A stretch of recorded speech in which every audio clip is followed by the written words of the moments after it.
बढ़ते हैं अगली खबर की ओर। राहुल गांधी के मजदूरों से मिलने की घटना पर केंद्रीय वित्त मंत्री निर्मला सीतारमण के तंज कसने पर सीएम अशोक गहलोत ने कड़ा पलटवार किया है। आइए आपको सुनाते हैं।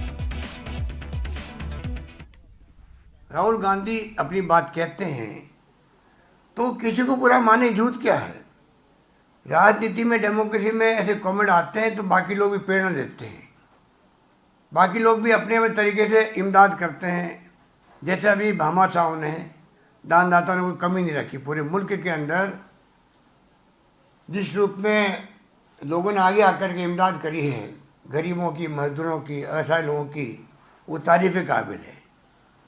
दुनिया जानती है कि इस देश के अंदर पक्ष विपक्ष मिलके इस लड़ाई को, जंग को लड़ रहे हैं। ऐसे वक्त में अनावश्यक जिस रूप में वित्त मंत्री ने कमेंट किए हैं, और तो और सोनिया गांधी जी के बारे में जो शब्द काम लिए गए हैं, मैं समझता हूँ कि ये उनके बुखलाहट का परिचायक है।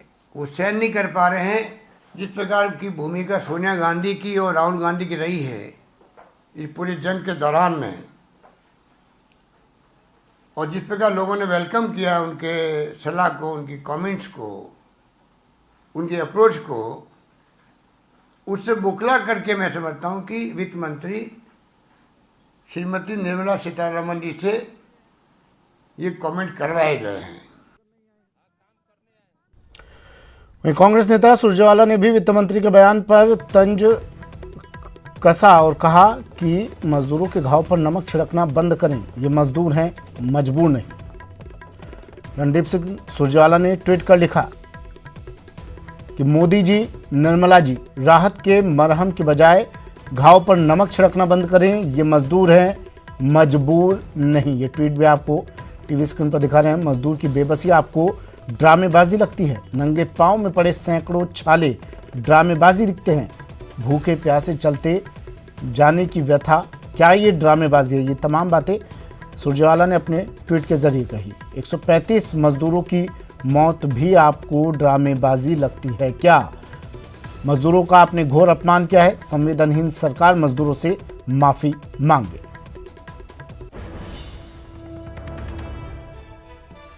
बेसहारा मजदूर सड़कों पर दर दर की ठोकरें खा रहे हैं और आप उनके आत्म सम्मान और आजीविका को रोंदे जा रहे हैं। निर्मला जी, आदरणीय मोदी जी, क्या मजदूर की बेबसी अब आपको ड्रामेबाजी लगती है? सैकड़ों हजारों किलोमीटर पांव में छाले लिए, नंगे पांव टूटी हवाई चप्पल के साथ चलने वाला मजदूर आपको ड्रामेबाज लगता है? भूखे प्यासे बगैर रोटी और दवाई के साथ चलने वाला मजदूर आपको ड्रामेबाज लगता है? पीठ पर सामान उठाए, पेट पर बच्चा उठाए चलने वाला मजदूर हमारे भाई और बहन अब आपको ड्रामेबाज लगते हैं? 135 जिंदगियां मजदूरों की ली गई, परंतु ये आपको ड्रामेबाज लगते हैं? देश के मजदूरों, श्रमिकों, कामगारों का अपमान मत कीजिए। ये घोर अपमान है। ये देश आपको माफ नहीं करेगा। संवेदनहीन, सूदखोर और साहूकार सरकार को, निर्मला जी को और मोदी जी को आगे बढ़कर देश के श्रमिकों, मजदूरों और कामगारों से माफी मांगनी चाहिए। गोवर्धन मेरे सहयोगी हमारे साथ फोनलाइन पर जुड़े हुए हैं। गोवर्धन, कांग्रेस अब पलटवार हो गई है निर्मला सीतारमण के बयान पर। कांग्रेस नेता रणदीप सुरजेवाला ने ट्वीट किया, मुख्यमंत्री अशोक गहलोत ने भी पलटवार किया है। बिल्कुल, पूरा मसला ये है वो सियासी हो चुका है और अब कांग्रेस और बीजेपी इस पूरे मामले को लेकर आमने सामने है। निर्मला सीतारमण ने जब कल राहुल गांधी पर सवाल उठाया तो उसके बाद कांग्रेस के जो वरिष्ठ नेता है उन्होंने मोर्चा संभाला और ज्यादातर ने निर्मला सीतारमण पर सवाल उठाते हुए जो प्रवासी मजदूर हैं उनके लिए सवाल किया है कि क्यों नहीं केंद्र सरकार ने अब तक उनके लिए स्पेशल बसें और उनको घर तक पहुंचाने की व्यवस्था की। सीएम अशोक गहलोत ने भी कल ट्वीट करके निर्मला सीतारमण पर निशाना साधा था और यही सवाल उठाया था कि राहुल गांधी ने जो प्रवासी श्रमिक हैं उनकी समस्या को रेखांकित किया, जबकि निर्मला सीतारमण के बयान से ये चीज साफ हो चुकी है कि राहुल गांधी का जो मोटो था वो मजदूरों की प्रॉब्लम को हाईलाइट करने का था।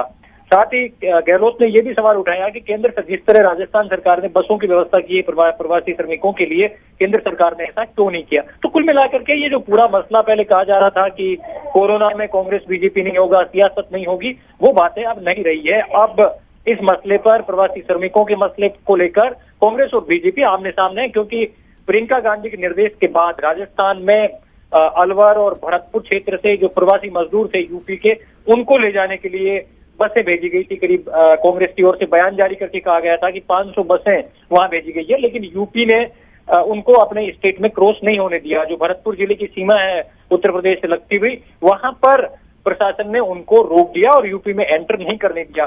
करीब 4 से 5 घंटे के इंतजार के बाद कल रात को उन बसों को फिर वापस राजस्थान की ओर ही ले जाना पड़ा था। तो इस मुद्दे को लेकर के काफी हमलावर है कांग्रेस बीजेपी के ऊपर, क्योंकि दो मंत्री भी वहां मौके पर थे। पर्यटन मंत्री विश्वेंद्र सिंह और तकनीकी शिक्षा मंत्री सुभाष गर्ग भी यूपी बॉर्डर पर गए थे, लेकिन शाम तक फिर बसें देर शाम तक वापस उनको लाना पड़ा। इस मुद्दे पर अब आगे भी कांग्रेस और बीजेपी के बीच जुबानी जंग तेज होना तय माना जा रहा है। जी बिल्कुल, देखिए गोवर्धन, कोरोना के शुरुआती चरणों में हमने देखा था कांग्रेस हो बीजेपी हो, सभी एक सुर में कह रहे थे कि साथ मिलकर कोरोना से जंग लड़ेंगे, लेकिन अब दो धड़ों में दिखाई दे रही है। कांग्रेस भी अलग दिखाई दे रही है, बीजेपी अलग दिखाई दे रही है। आरोप प्रत्यारोप किए जा रहे हैं, चाहे वो मजदूरों को लेकर हो, बसों को लेकर हो, ट्रेनों को लेकर हो, और अब राहुल गांधी की मुलाकात को लेकर। बिल्कुल, राहुल गांधी की मुलाकात को लेकर ये जो सियासी बयानबाजी का दौर शुरू हुआ है वो काफी आगे बढ़ चुका है। बात अब प्रवासी श्रमिकों को अपने घरों तक पहुंचाने के लिए जो सुविधाएं हैं, बसें हैं, उनका मामले तक आ चुकी है। हालांकि राजस्थान सरकार ने कल देर शाम सीएम ने मीटिंग करके ये फैसला किया कि प्रवासी श्रमिकों के लिए अब उनको घरों तक पहुंचाने के लिए, मतलब उनके होम टाउन तक पहुंचाने के लिए भी श्रमिक स्पेशल बसें चलाई जाएंगी, जिस तरह श्रमिक स्पेशल ट्रेन है उसकी तर्ज पर। क्योंकि दिक्कत ये आ रही थी कि जब 1200 श्रमिक होना बहुत जरूरी था ट्रेन के लिए, तो बहुत सारी जगहों पर ये संख्या अगर कम है तो प्रवासी कहाँ जाएंगे। तो उनकी समस्या को देखते हुए फिर स्पेशल बसें चलाने का फैसला हुआ है, लेकिन राजनीति चरम पर है। जी अच्छा गोवर्धन, संक्षिप्त में कितनी बसें चलेंगी, श्रमिक स्पेशल बसें?